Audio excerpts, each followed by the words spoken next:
Buenos días a todos. Quiero dar las gracias primero a H por la posibilidad de dar esta charla. Cuando me llamaste, pues no lo dudé en ningún momento. Como has dicho, llevo más de 20 años en Fernández Casado, trabajando y haciendo puentes en zonas de alta sismicidad como Colombia y México. Y en estos años sí que hemos visto cómo se han ido evolucionando los métodos de cálculo y lo que hemos ido empleando, tanto por por la evolución de las normativas, como por las nuevas herramientas que tenemos y los ordenadores cada vez más potentes. Básicamente, la charla está centrada en el tema de puentes, que es mi especialidad, y pues tenemos aquí pues, los diferentes métodos de cálculo que nos marcan las normativas. ¿Sabes? Podemos dividir los métodos de cálculo en cálculo lineal, cálculo dinámico no lineal, que sería el que conocemos como modal espectral, el cálculo estático no lineal, que sería el pushover, y el cálculo dinámico no lineal, que sería el time history. Comenzando por el cálculo lineal, pues en tema de puentes, pues hay una serie de condicionantes que se deben de cumplir, como la regularidad de la estructura, pues la masa efectiva de las pilas respecto del tablero, que es lo que marca la norma, que en dirección transversal que tengamos una simetría, y esto a su vez normalmente lo dividen en tres modelos, que es el modelo del tablero rígido, el del flexible y el de la pila aislada. El modelo del tablero rígido, pues básicamente es la acción sísmica. Tenemos que tener unas condiciones que se suelen cumplir cuando el puente es recto y continuo, en sentido longitudinal, y en transversal pues debemos cumplir pues las que están aquí marcadas, que son las que indica la normativa, que son, por ejemplo, la longitud dividida entre el ancho del puente, pues que cumpla que es menos de 4.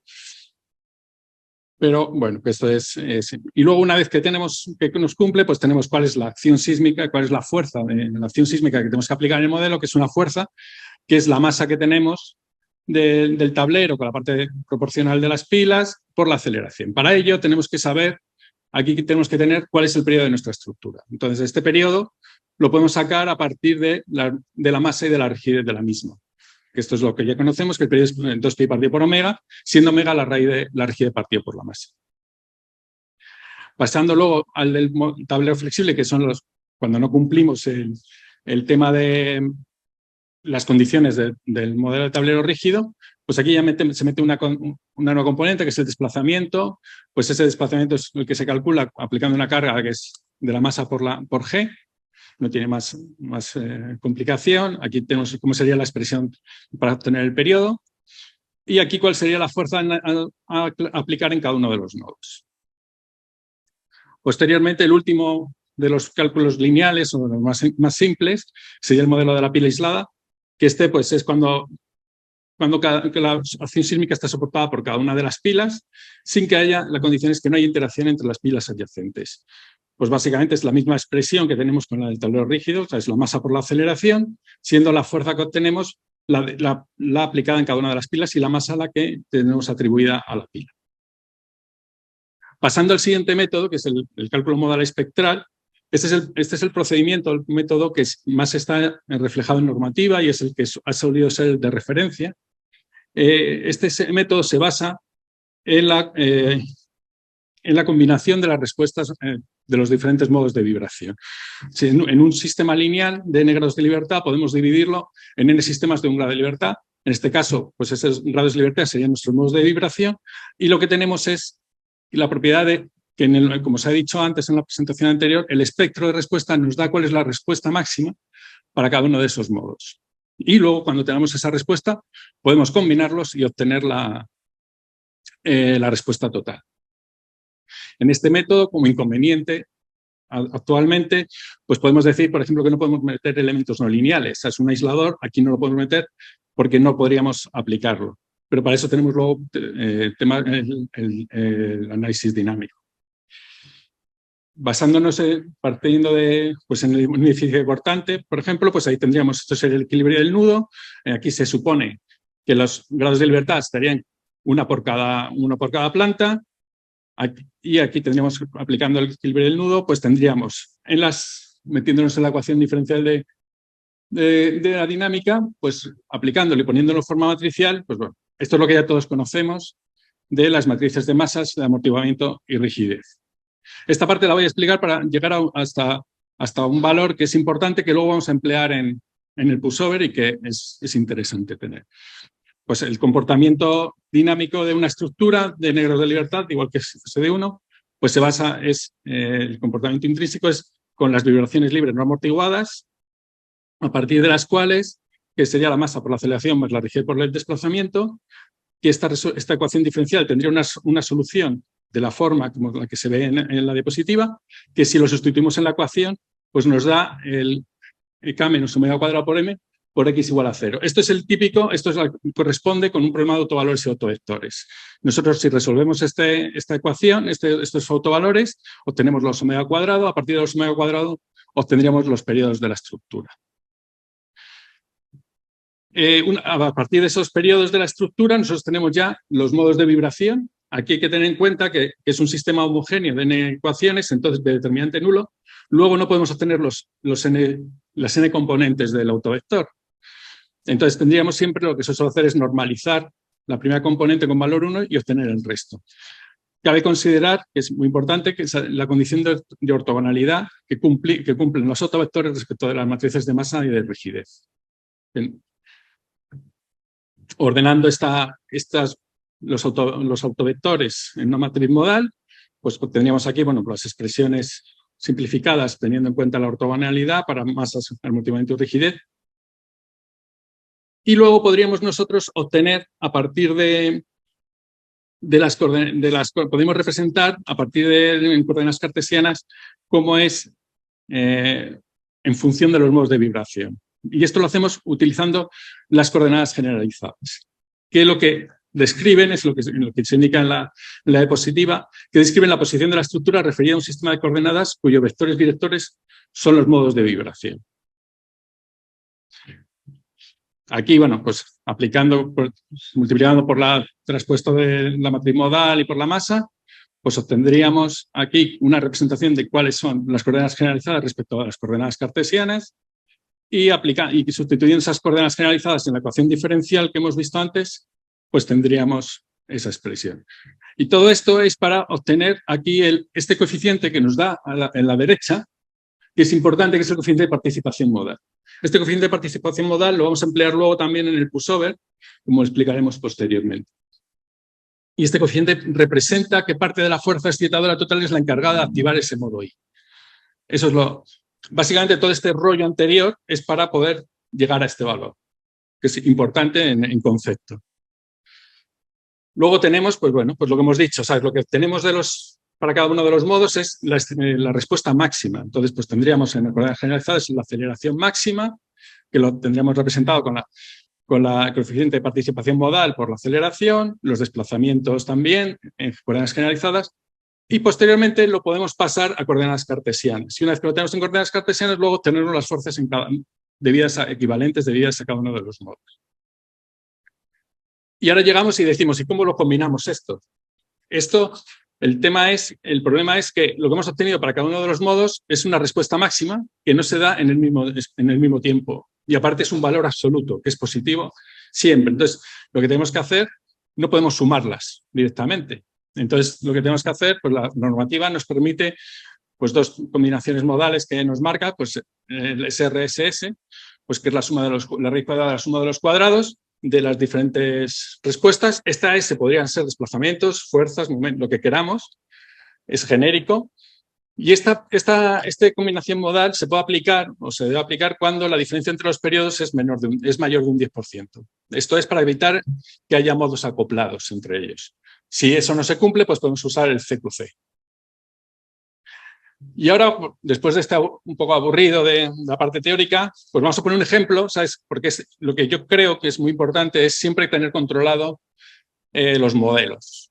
No podemos, ¿sabes? Nosotros ahora tendemos a hacer modelos muy complejos que se complican y a veces no podemos saber qué solución o si los resultados que nos están dando son buenos. Vamos a coger un caso sencillo, un puente de 4 vanos de 12, 20, 20, 12 con pilas de 7, 8 y 7 y vamos a hacer un cálculo aproximado y vamos a compararlo luego con un cálculo modal espectral para ver que al final nos dan valores muy similares. Bueno, lo primero, necesitamos un espectro de respuesta, esto lo sacamos de la normativa, no tiene mayor complicación.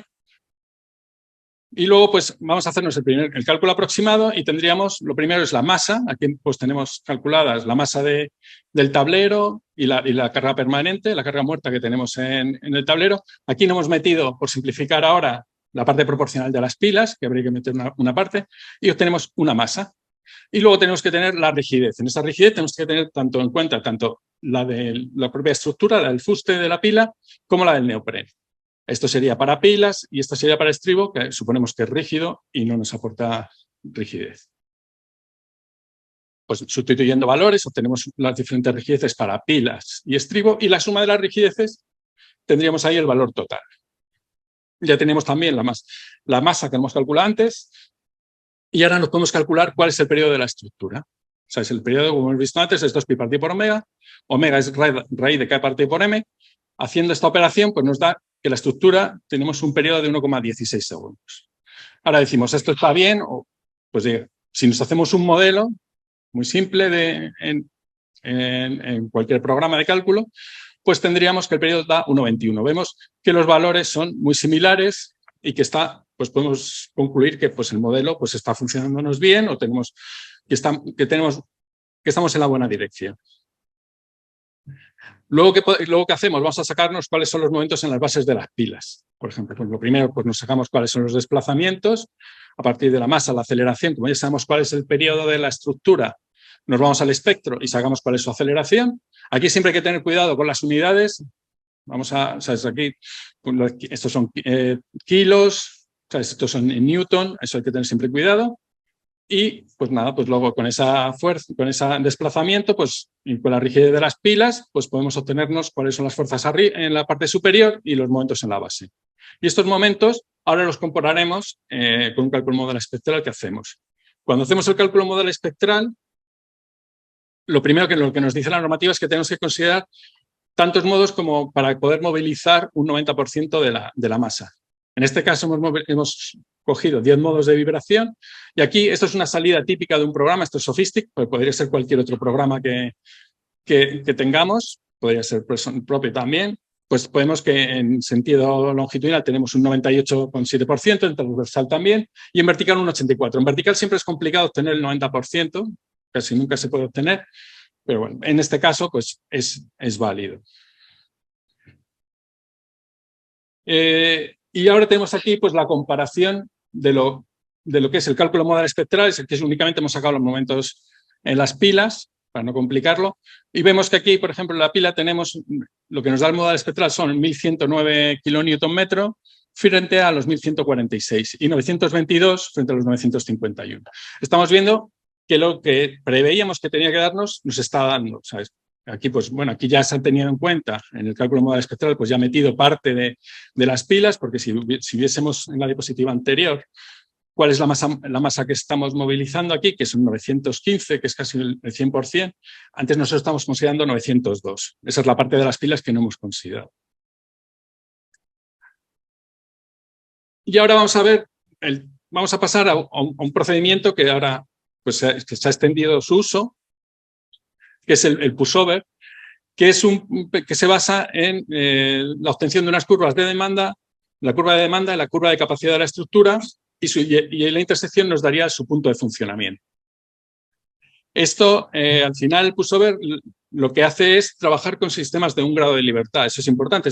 Tenemos que, si queremos estudiar longitudinal, vamos a estudiar solo en el sentido longitudinal, no vamos a hacerlo en 3 dimensiones. Y con este procedimiento, la ventaja que tenemos es que podemos evaluar la ductilidad que estamos considerando para la estructura. Esto es importante porque las normativas normalmente nos ponen unos coeficientes de ductilidad, pero que no tienen por qué cumplirse, porque si nosotros no hacemos los detalles adecuados, esa ductilidad no la vamos a conseguir. Y podemos tener infradimensionada la estructura. Vamos a poner un ejemplo para ver cómo hacemos un pushover. Este es un puente que hicimos hace 10 años, que lo ha nombrado Juanje, que es el puente de carrera novena en Bucaramanga, en Colombia. Es un puente atirantado de 292 metros de luz, 550 metros de longitud.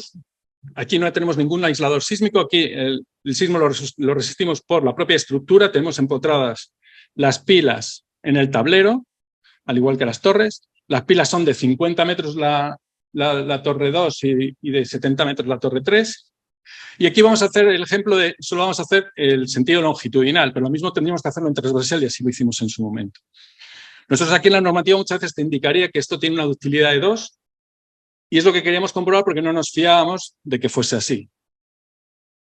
Entonces, lo primero que tenemos que partir es de cuál es, de modo principal longitudinal, que lo podemos ver aquí, que nos da un periodo de 5 segundos, y tenemos aquí el factor de participación modal, coeficiente de participación modal que hemos hablado antes, que es importante, que es el de 60,46. En este caso, esto es un programa propio de la oficina en el que tenemos este valor, que es el que nos lo da directamente. ¿Qué tenemos que hacer? Lo primero es calcular la demanda, la curva de demanda. Para ello partimos del espectro de respuesta. Es que este es el espectro que tendríamos allí en Colombia, pues con más de 0,6 G de aceleración, en el que tenemos aquí el periodo y aquí las aceleraciones. Esto lo primero que tenemos que hacer es cambiarlo a un espectro de aceleraciones-desplazamiento. Para ello, pues aplicamos lo que hemos visto antes, la aceleración partido por omega cuadrado, nos da el espectro de desplazamientos y lo tendríamos aquí. ¿Qué ocurre? Que esto es para un sistema de n grados de libertad. Entonces lo tenemos que pasar a un grado de libertad, que es el longitudinal nada más, que es el que estamos estudiando ahora mismo, para lo cual lo que tenemos que hacer es dividir ese espectro entre el coeficiente de participación modal. Una vez que tenemos esto, ya tenemos la curva de demanda y aquí ya no tenemos que hacer nada más. Ahora tenemos que hacer la curva de capacidad y la tenemos que hacer equiparable y que la podemos dibujar con esta curva de demanda. Entonces, ¿cómo tenemos que hacer la curva de capacidad? Aquí ya no nos queda más remedio que hacernos un cálculo no lineal. Tenemos que prever dónde se van a formar las rótulas y modelizar esos nudos. Esos nudos, al final, pues tenemos que modelizar con unas leyes de momentos de curvatura o si tenemos otros elementos de apoyos, pues también podremos poner sus leyes. Y luego, cuando lo obtengamos, pues tenemos que pasarlo otra vez al sistema de un grado de libertad, como hemos dicho.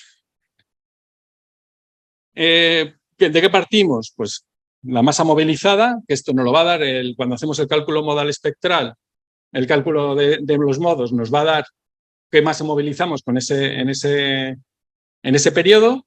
Esta, la masa efectiva, que es el coeficiente de participación modal por G, esta la vamos a emplear luego para hacer la transformación a un grado de libertad. Y luego la fuerza. Entonces, ¿qué vamos a hacer con el pulsor? Vamos a ir a hacer incrementos de carga del sismo. O sea, nosotros tenemos una fuerza de sismo y le vamos a ir dando incrementos para ir como plastificando la estructura. Si hacemos eso, pues nos vamos a obtener, pues para diferentes porcentajes del sismo, vamos a obtener unas fuerzas y unos desplazamientos. Estos desplazamientos, si los representamos en una gráfica, pues lógicamente no nos van a salir en una línea recta porque no es un comportamiento elástico, pues tenemos aquí nuestra curva de capacidad. Pero esta curva de capacidad todavía no la podemos poner dibujar justo con la curva de demanda que tenemos. ¿Qué tenemos que hacer? Aquí tenemos desplazamientos y aquí tenemos fuerzas. Lo primero, pues tenemos que pasar estas aceleraciones y luego y luego homogeneizar todo al sistema de un grado de libertad. ¿Cómo lo hacemos? Pues lo mismo igual que antes. Las fuerzas lo dividimos entre el coeficiente de participación modal, el desplazamiento igual, y la aceleración. Y luego a partir de esta fuerza, que ya la tenemos en un grado de libertad, la podemos pasar con la masa efectiva que hemos calculado antes, que es el coeficiente de participación modal por G, a una aceleración en un grado de libertad. Una vez que tenemos eso, ya podemos dibujarnos las curvas. Y ya son coherentes, ya son compatibles entre sí y lo podemos ver.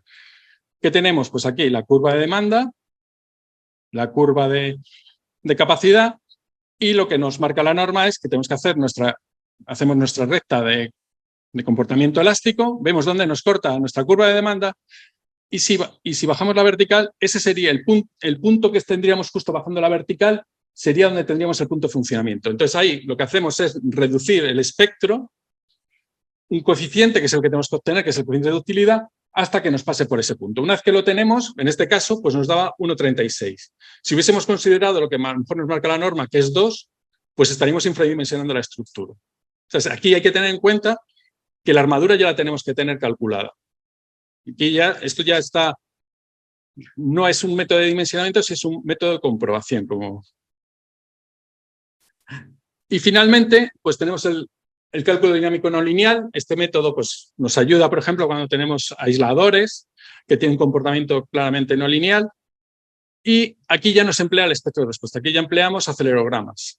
Entonces tenemos que emplear parejas de acelerogramas independientes entre sí, que el número de parejas pues depende ya de la normativa. En Eurocódigo, por ejemplo, pues nos pide que sean 3 parejas de acelerogramas, y en México, por ejemplo, pues en la Ciudad de México, pues una normativa local pues nos llega a poner hasta 8 y 12 parejas de acelerogramas. ¿Y cómo resolvemos la ecuación diferencial en este caso? Lo hacemos paso a paso en el tiempo y empleamos métodos como el método de Newmark o el de Runge-Kutta de cuarto orden. Aquí vamos a hablar un poco del método de Newmark para aclarar cómo lo hace el programa, porque al final esto sí que es una caja negra que no sabemos, que nosotros metemos datos, empieza ahí a hacer iteraciones el programa y que después de 8 horas o 12 horas pues nos suelta ahí unos resultados que a veces pues hay que tener cuidado en creérselos. ¿Qué es importante cuando hacemos este tipo de cálculo? El paso de tiempo que le metemos, que introducimos en el programa. Si hacemos un paso de tiempo muy grande, podemos tener problemas de convergencia y que no nos converja.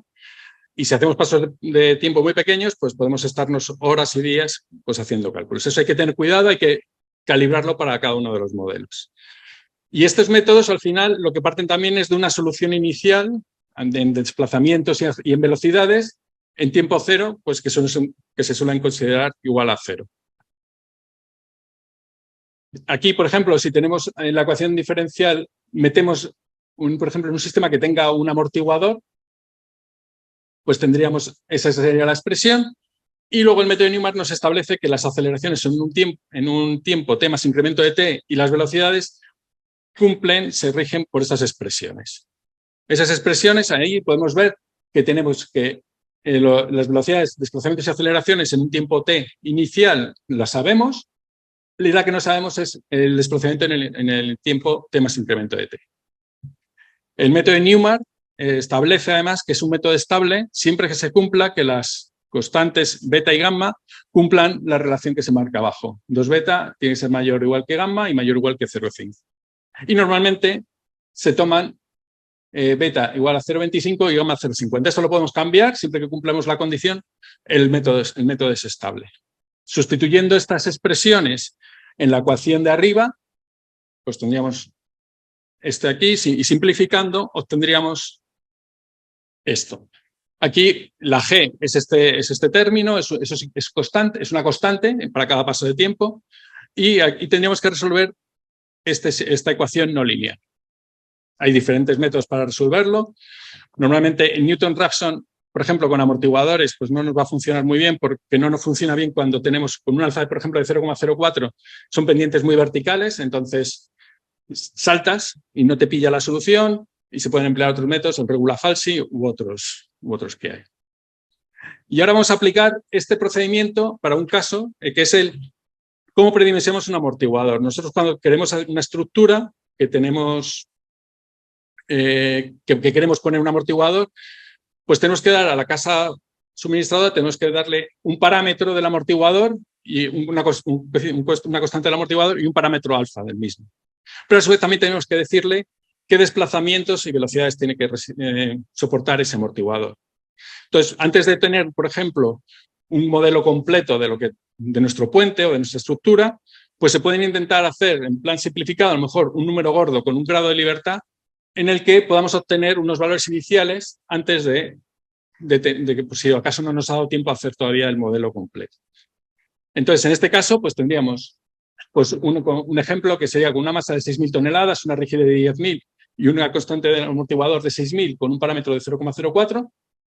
Y lo primero que tendríamos que tener sería un acelerograma. Este acelerograma lo podemos sacar puede ser natural o sintético.